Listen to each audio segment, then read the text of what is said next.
আপনার যদি জিও সিমে ভুল নাম্বারে রিচার্জ হয়ে যায় তো আপনি আপনার ভুল নাম্বারে রিচার্জের টাকাটি রিফান্ড করতে পারবেন। তো আপনি যদি রিচার্জের টাকাটি ফেরত পেতে চান তাহলে আপনি এই ভিডিওটি অবশ্যই শুরু থেকে শেষ পর্যন্ত দেখুন।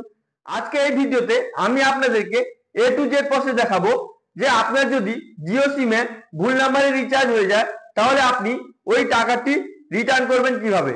তো চলুন শুরু করা যাক। তো ফ্রেন্ড, শুরু করার আগে আপনার কাছে ছোট্ট একটি রিকোয়েস্ট, যদি আপনি এই চ্যানেলে ফার্স্ট টাইম ভিজিট করছেন তো চ্যানেলটিকে অবশ্যই লাইক শেয়ার সাবস্ক্রাইব করে আমাকে সাপোর্ট করবেন, এবং আপনারা যিনারা আগে থেকে চ্যানেলটিকে সাবস্ক্রাইব করে আমাকে সাপোর্ট করছেন ওনাদেরকে তো অসংখ্য অসংখ্য ধন্যবাদ। তো চলুন আপনাদেরকে লাইভ দেখাই, যদি আপনার জিও সিমে ভুল নাম্বারে রিচার্জ হয়ে যায় তাহলে আপনি ওই টাকাটি ফেরত কিভাবে নেবেন। তো চলুন শুরু করা যাক। প্রথমে তো আপনি আপনার ফোনে জিও পজ অ্যাপ্লিকেশন ওপেন করে নেবেন। আপনি এখানে দেখছেন আমার কাছে জিও পজ অ্যাপ্লিকেশন আছে।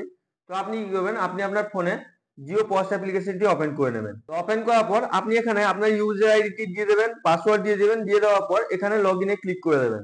আপনার কাছে আপনার জিও পজ অ্যাপ্লিকেশনটি ওপেন হয়ে যাবে, আপনার ড্যাশবোর্ডটি চলে আসবে। এবার আপনি আপনার রিচার্জ রিফান্ড করার জন্য আপনি কি করবেন, এখানে দেখতে পাচ্ছেন 3 লাইনের অপশন আছে। তো আপনি কি করবেন, এখানে 3 লাইনের অপশনে ক্লিক করে দেবেন। ক্লিক করে দেওয়ার পর আপনার কাছে ড্রপ ডাউন বক্স চলে আসবে, আপনি এটাকে ভালো করে দেখে নেবেন। দেখে নেওয়ার পর আপনি এখানে দেখতে পাচ্ছেন জিও সেলস এর অপশন আছে। তো আপনি কি করবেন, এখানে জিও সেলস এর অপশনে ক্লিক করে দেবেন। এবার আপনার কাছে এরকম ইন্টারফেস চলে আসবে। আপনি যে ভুল নাম্বারটিতে রিচার্জ করেছেন ওই রিচার্জটি রিফান্ড করার জন্য আপনি এখানে দেখতে পাচ্ছেন রিচার্জ রিভাইসের অপশন আছে। তো আপনি কি করবেন, এখানে রিচার্জ রিভাইসে ক্লিক করে দেবেন। তো ক্লিক করে দেওয়ার পর আপনার কাছে এরকম ইন্টারফেস চলে আসবে। আপনি কি করবেন, হালকা স্ক্রল করে নিচের দিকে চলে আসবেন। এখানে পাচ্ছেন নিউ রং রিচার্জ রিপোর্টিং, মানে আপনি এখান থেকে রিপোর্টিং করতে পারবেন। এখান থেকে আপনি আপনার রিচার্জের টাকাটি রিফান্ড করতে পারবেন। তো রিচার্জের টাকাটি রিফান্ড করার জন্য আপনি এখানে দেখতে পাচ্ছেন ইন্টার অর্ডার রেফারেন্স নাম্বার, মানে আপনি যে রিচার্জটি করেছিলেন ওতে একটা অর্ডার রেফারেন্স নাম্বার থাকে, ওই নাম্বারটি আপনাকে এখানে দিতে হবে। তারপর যে ভুল নাম্বারে রিচার্জটি হয়েছে ওই নাম্বারটি আপনাকে এখানে দিতে হবে। দেওয়ার পর এখানে আপনাকে সাবমিটে ক্লিক করতে হবে। তো আপনি এটাকে ফিল আপ করে নেবেন। এবার রিচার্জ হয়ে যাওয়ার পর আপনার ফোনে একটি মেসেজ আসে, ওই মেসেজে আপনাকে ওআরএন নাম্বার দেখায়। তো আপনি কি করবেন, আপনি আপনার মেসেজটি খুলে নেবেন। তো আপনি এখানে দেখতে পাচ্ছেন আমি মেসেজটি ওপেন করে নিয়েছি। এখানে দেখতে পাচ্ছেন dear partner your transaction ID, এই যে ট্রানজেকশন আইডিটা আপনার ওআরএন নাম্বার, এই নাম্বারটি আপনাকে ওখানে ইনপুট করতে হবে। তো আপনি কি করবেন, এখান থেকে ওই নাম্বারটি দেখে দেখে ওখানে ইনপুট করে দেবেন। তো এটা ভালো করে এন্টার করার পর আপনি কি করবেন, এখানে সাবমিটের অপশনে ক্লিক করে দেবেন। তো একটু লোডিং নেবে, লোডিং নেওয়ার পর আপনার কাছে এরকম ইন্টারফেস চলে আসবে। আপনি এখানে পাচ্ছেন SR1, মানে আপনার একটা রিচার্জ ভুল হয়েছে ওটা আপনাকে এখানে দেখাচ্ছে। আপনার অর্ডার নাম্বার, মানে আপনি যে ওয়ারেন্ট নাম্বারটি দিয়েছেন ওটা দেখাবে, এবং আপনাকে এখানে আপনার মোবাইল নাম্বারটি দেখাবে। কত টাকা রিচার্জ করেছিলেন ভুল রিচার্জ ও অ্যামাউন্টটা দেখাবে।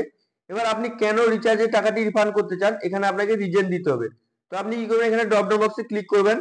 তো ক্লিক করার পর আপনার কাছে দুটো রিজন চলে আসবে, incorrect mobile number, incorrect amount. তো আপনি এখান থেকে যে কোনো একটা সিলেক্ট করে নেবেন। এখানে রয়েছে সেন্ড ওটিপির অপশন আছে। তো আপনি কি করবেন, এখানে সেন্ড ওটিপি তে ক্লিক করবেন। সেন্ড ওটিপি তে ক্লিক করার পর আপনার কাছে এরকম ইন্টারফেস চলে আসবে। এখানে আপনাকে আপনার ফোনের যে ওটিপিটি যাবে ওই ওটিপিটি এন্টার করতে হবে।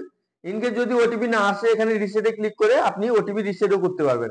যে ভুল নাম্বারে আপনার রিচার্জটি হয়েছে ওই নাম্বারটি আপনাকে এখানে দেখাবে।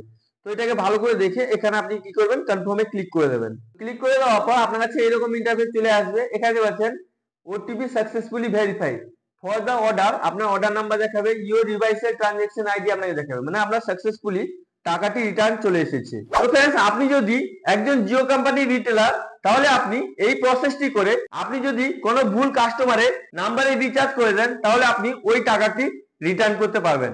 আই হোপ ভিডিওটি আপনাকে খুবই ভালো লেগেছে। যদি আপনাকে ভিডিওটি ভালো লেগে থাকে লাইক করুন, সাবস্ক্রাইব করুন, নিজের বন্ধুদেরকে বেশি বেশি করে শেয়ার করুন। আর যদি আপনার মনে কোনো প্রশ্ন থাকে তাহলে আপনি অবশ্যই নিচে কমেন্ট করে জিজ্ঞেস করুন, আমি ইমিডিয়েট আপনাকে রিপ্লাই করে দেবো। Thank you friends.